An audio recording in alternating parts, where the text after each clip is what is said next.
Jordan, obviously a tough loss the other night. From your guys' perspective now, having had a chance to digest it, look at some video, what are some areas you guys want to have dialed in for tomorrow? Opponent changes. I think you look at Edmonton, obviously Leon and Connor, just two guys you got to really key on. You got to know your opponent too. I mean, obviously they're coming off a game where, they're probably not happy with how it went, and, we're going to expect their A game. Obviously this is a back-to-back Stanley Cup final team. They have a lot of firepower where they can score. They got, a lot of threats, so we have to be ready. Every game matters, obviously, especially in division, but, do you guys place any added importance maybe on, getting to see this division rival twice in a row here? Yeah, I think anytime you play divisional teams is, people call them 4-point games. So, the standings, you look at them, we're 1 point away from first place and 3 points from out of the playoffs. It's tight. So, I expect it to be that way the whole way in. We're no strangers to tight games. We've had, 12 or 13 overtime games to this point. So, as long as we're in matches and playing the way we can. Jordan, there's been a lot of talk lately about generating offense, and last game you guys had a lot more shots and time in their zone, it seemed. Did you like the balance, though, in terms of not sacrificing too much on the defensive end of the ice? Like, what's the talk been about that?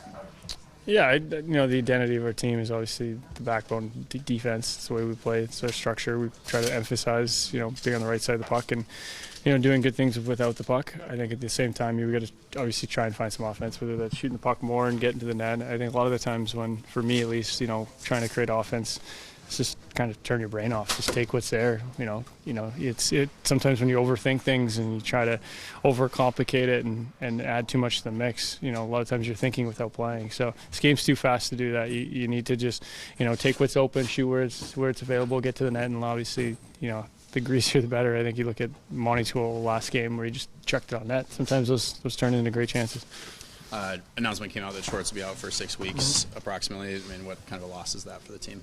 Oh, it's a big loss. He's obviously an important part of this team. He's had a great start to the year. We've kind of been hit, the whole year from training camp on. We've lost guys, so opportunities for guys to step up. Some more ice time. He obviously plays quite a bit in every situation, so we're going to need guys to step in, and we've had that all year. So we just need to continue that. To that point, Jordan, it looks like Kakko's getting close to coming back and playing. When he does come back, what boost does that give this group up front? Yeah, it just adds to the depth up front. He's big, he's strong, great playmaker. He adds to, you talk about the offense, he adds to that. So, the more bodies the back, the better. We're, dangerous team when we're healthy and having everyone rolling. It's been a while now since you've been on Edmonton, but do you still get a little bit of extra juice playing against them?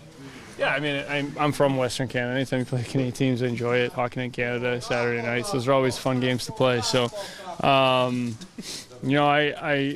enjoy those games, no question. I think when you got guys over there you've played with, and for me at least, they're the bar for the Western Conference. They've been back to back, so those teams you need to beat.